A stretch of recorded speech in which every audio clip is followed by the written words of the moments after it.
The Syrian civil war, a devastating conflict that began in 2011, has reshaped the geopolitical landscape of the Middle East. But what many don't know is that this war also became a battleground for two global superpowers, the United States and Russia. Today we'll uncover how these nations turned Syria into the stage for one of the biggest proxy wars in modern history, and what this meant for the rise and fall of Bashar al-Assad. This sort of interpretation presupposes, of course, that one has any idea as to when the Syrian civil war started in the first place. Remember that way back in 2011, waves of pro-democracy uprisings swept throughout the Middle East in the aftermath of the Arab Spring.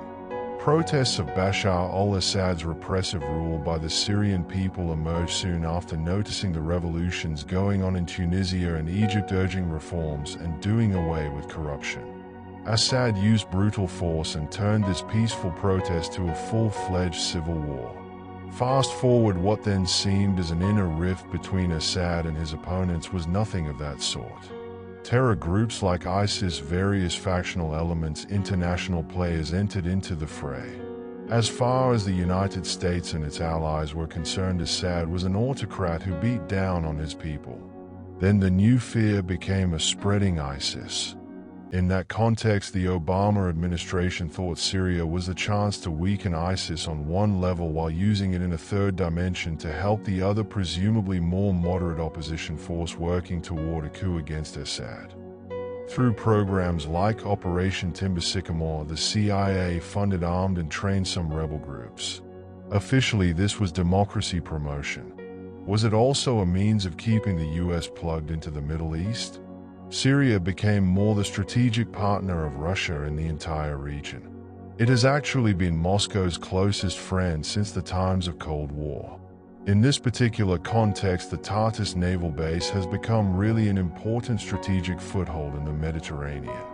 In 2015, Russia launched a full-scale military intervention.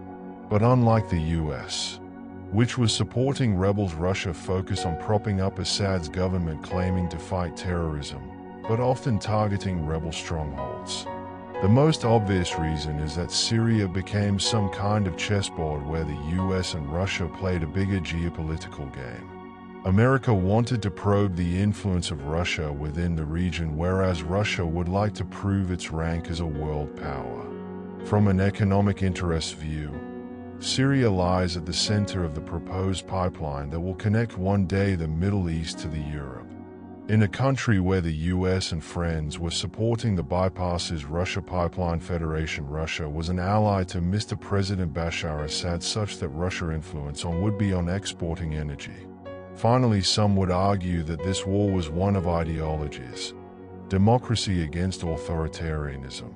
The US supported freedom movements while Russia opted for a stake in upholding state sovereignty, whatever the brutal nature of that regime. In military victory, Assad remains in the saddle. But is it a victory at all that it claims?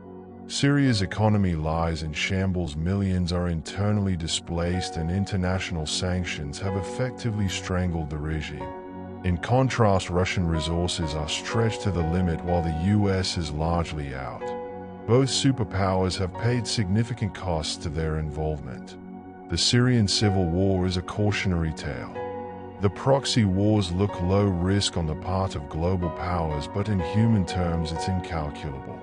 This civil war serves as a caution for today's youth to question the narratives and go seek the truth, thereby such leaders being accountable for their decisions across the world stage.